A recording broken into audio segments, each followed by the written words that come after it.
I worked in a branch office for a major bank quite some time ago.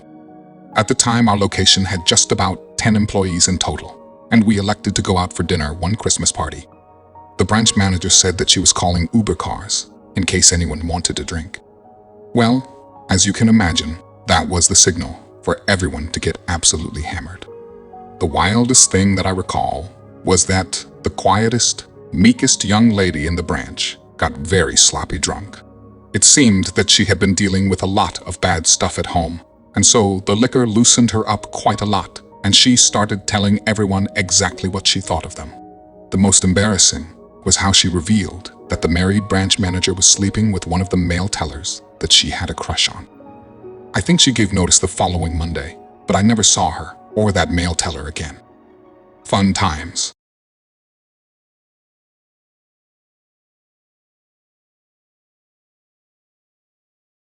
There was one company holiday party where it was really busy at the bar where I worked. There was one guy who was there with a group of his friends, bragging about his drinking abilities and sharing some tales about what happened to him on a recent trip to England. He seemed to be a polite enough guy, but obviously had something to prove. He ordered himself and the buddies he was with some shots, then proceeded to share what he learned about gas chambers, which are usually multiple shots combined where you down the drink, then inhale the remaining alcohol vapors with a straw, and he asked if I could sell him one. I figured, why not, and watched him complete the task like a champion. Later that night, after we had shut the bar and finished having some coffee and cleaning up after the long night for a good hour after we closed, I needed to use the bathroom and make a last check of the building. I opened the bathroom door to find him standing at the urinal, using his head on the wall to steady himself. He was pissing all over himself, and the walls, except in the urinal, still with his dick in hand.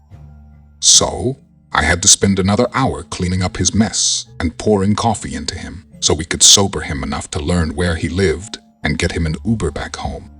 We gave him a tablecloth to use so he didn't sit in the Uber driver's car with his piss-covered clothes.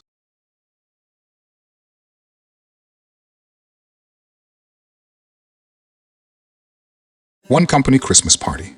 Our company suggested we have a white elephant gift exchange.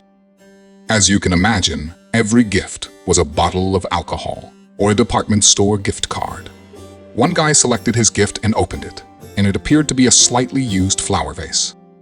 He tried to laugh it off, but was obviously disappointed and annoyed. Following his selection, he acted like a real brat, every gift opening after his own. Someone receives a gift card, and he'd let out a sarcastic, "Oh wow, wanna trade?" Or, "I know you are just dying to steal my old flower pot." The last gift is finally opened, and he just goes on a rant about how unfair it is when everyone got a decent gift, and he selected the old flower pot, which was actually a vase.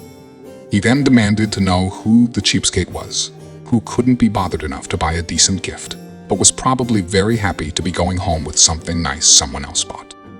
Surprisingly, this shy girl from another department raised her hand and quietly said, "I brought the gift. Did you look inside the vase?" Sure enough, he reaches inside the vase and pulls out 2 first-row tickets to the local Cirque du Soleil with parking passes attached. The guy turned beet red, quietly apologized, and sat down. He left like 2 minutes after, without a goodbye or another word to anyone at the party.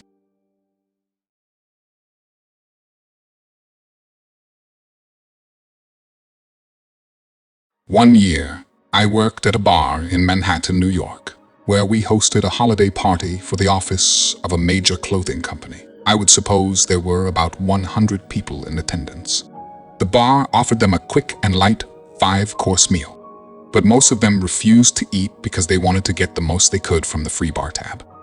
As you would expect, they did just that, and before 9 p.m. were dancing seductively on the dance floor, throwing food around. Some seemed to be pairing off in the dark corners of the business, with others sexually harassing the staff of the bar. It wasn't hard to figure that many were too drunk to realize what would happen their next day in the office, and these people were sexually the most deviant we have ever hosted. This went on for a while, until one woman fell down the concrete stairs to the restrooms downstairs and cracked her head wide open. Her co-workers ignored her, and when we tried to get them to move to let the ambulance staff through, they complained to us for ruining their fun because it was the only time they got to let loose, and because we were blocking their access to the bathrooms where God only knows what was going on inside them. They continued to party all around us while we cleaned up the woman's blood at a pace none of us on staff had ever witnessed before, but not a single one of the attendees lasted past midnight.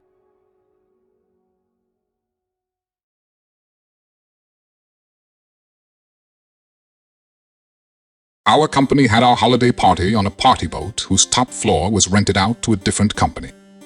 One of the female partygoers from that party obviously had had way too much to drink before the meal was served.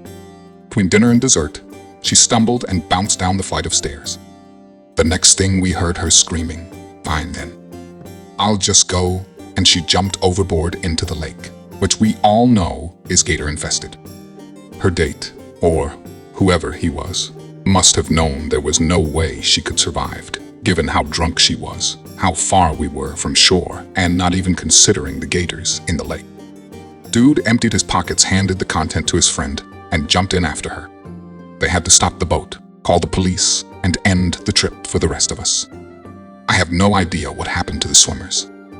I was kind of bummed that it happened, because it turned out to be my last holiday with that company, but at least I have a good story to tell.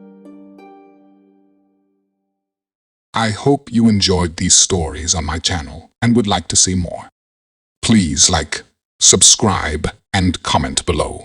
I also encourage you to send in your well-written true stories to the email above.